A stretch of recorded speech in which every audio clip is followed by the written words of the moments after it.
আসসালামু আলাইকুম, আমি চম্পা। আপনারা দেখছেন চম্পা কিচেন। আজ খুব সহজ আর হালকা আর সুস্বাদু দই ফুলকপি করছি। শীতের এই সময়টা ফুলকপির সেরা রান্না। কম মশলায় কম তেল কিভাবে দই দিয়ে অসাধারণ একটা ফুলকপি কারিরা বানানো যায়, আজ সেটাই দেখাবো। চলুন শুরু করা যাক আজকের রেসিপি। আমি নিয়ে নিয়েছি একটা ফুলকপি। ফুলকপিটা এবার আমি ছোট ছোট করে কেটে নেব। ছোট ছোট করে ফুলকপিটা কেটে নিয়েছি, দুটো আলুও কেটে নিয়েছি, আর নিয়ে নিয়েছি টক দই আর একটা টমেটো ছোট ছোট করে কেটে নিয়েছি। ফুলকপি আলুটা ধুয়ে ভালো করে একটা জায়গার মধ্যে আমি রেখে দিয়েছি। বন্ধুরা সব কেমন আছেন? আশা করি সব ভালো আছেন। ভিডিওটা প্রথম থেকে শেষ পর্যন্ত দেখার অনুরোধ রইল।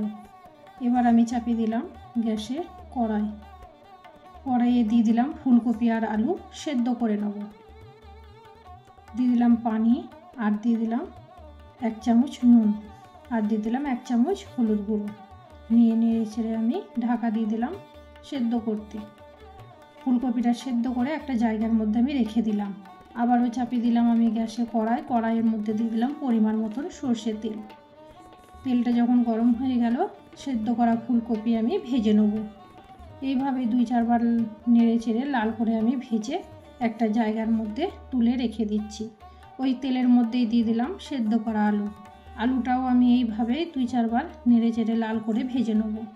যতক্ষণ না লাল লাল হবে ততক্ষণ অবধি আমি ভেজে নিয়েছি। ভেজে আলুটাও একটা জায়গার মধ্যে তুলে আমি রেখে দিলাম। ওই তেলের মধ্যেই দিয়ে দিলাম আর একটু তেল। ফোড়নে দিয়ে দিলাম 1 চামচ গোটা জিরে, আর দিয়ে দিলাম শুকনো লঙ্কা, তেজপাতা আর 2টো এলাচ। ভালো করে আবারও 2-4 বার আমি নেড়ে নিলাম। দিয়ে দিলাম এখানে অল্প একটু পেঁয়াজ। আমি পেঁয়াজটা এখানে কুচিয়ে নিয়েছি। পেঁয়াজটা তেলের মধ্যে দিয়ে ভালোভাবে ভেজে নেব। আর দিয়ে দিলাম এখানে টমেটোটা কেটে রেখেছিলাম।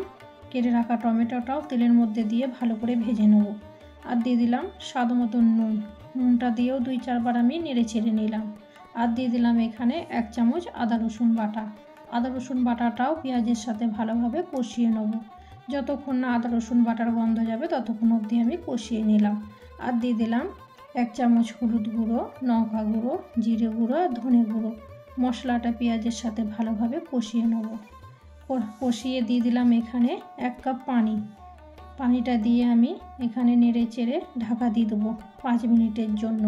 5 মিনিট পর যখন আমি ফিরে এলাম, দেখলাম আমার মশলার গন্ধও চলে গেছে আর মশলা থেকে তেলও ছেড়ে দিয়েছে। ওপর থেকে দিয়ে দিলাম 2 চামচ টক দই। দইটা দিয়ে ভালোভাবে পেঁয়াজের সাথে মশলাটার সাথে ভালোভাবে কষিয়ে নেব। এইভাবেই 2-4 বার নেড়ে চেড়ে আমি দইটা কষিয়ে নিলাম। ওপর থেকে দিয়ে দিলাম ভেজে রাখা ফুলকপি আর আলু দিয়ে মশলাটার সাথে ভালোভাবে কষিয়ে নেব। যতক্ষণ না ফুলকপি আলু কষানো হবে ততক্ষণ অবধি আমি নেড়ে চেড়ে নেব। নিয়ে দিয়ে দিলাম 1 কাপ পানি। পানিটা দিয়ে আবারও 2-4 বার নেড়ে চেড়ে ঢাকা দিয়ে দেবো কিছুক্ষণের জন্য। কিছুক্ষণ পর যখন আমি ফিরে এলাম, দেখলাম আমার ফুলকপি আলু সুন্দরভাবে সেদ্ধ হয়ে গেছে। উপর থেকে দিয়ে দিলাম চিনিটা আমি আমার মিষ্টি অনুযায়ী নিয়েছি, আপনারা আপনাদের মতন নেবেন। দই দিয়ে ফুলকপি রেসিপি খুব সহজ, হালকা ও সুস্বাদু একটা ঘরোয়া কারি। অল্প মশলা, দই আর ফুলকপি দিয়ে তৈরি হয় অসাধারণ স্বাদের ঝোল। ভাত বা রুটি দুটোর সাথেই চমৎকার লাগে। তো বন্ধুরা, কেমন লাগলো আজকের রেসিপিটা? যদি ভালো লেগে থাকে তাহলে একটা লাইক দিতে ভুলবেন না। কমেন্ট করে জানাবেন কেমন হয়েছে। আর ভিডিও যদি আপনাদের ভালো লাগে তাহলে অবশ্যই বন্ধুদের সঙ্গে শেয়ার করবেন। আরও নতুন নতুন রেসিপি পেতে চ্যানেলটা সাবস্ক্রাইব করে পাশে থাকবেন। বেল আইকন অন করে রাখবেন। আজ এই পর্যন্তই। আবারও দেখা হবে নতুন ঘরোয়া মজাদার রেসিপি নিয়ে। ততদিন পর্যন্ত সবাই ভালো থাকুন, সুস্থ থাকুন। চম্পা কিচেনের পক্ষ থেকে সবাইকে অনেক ভালোবাসা। খুদা হাফেজ।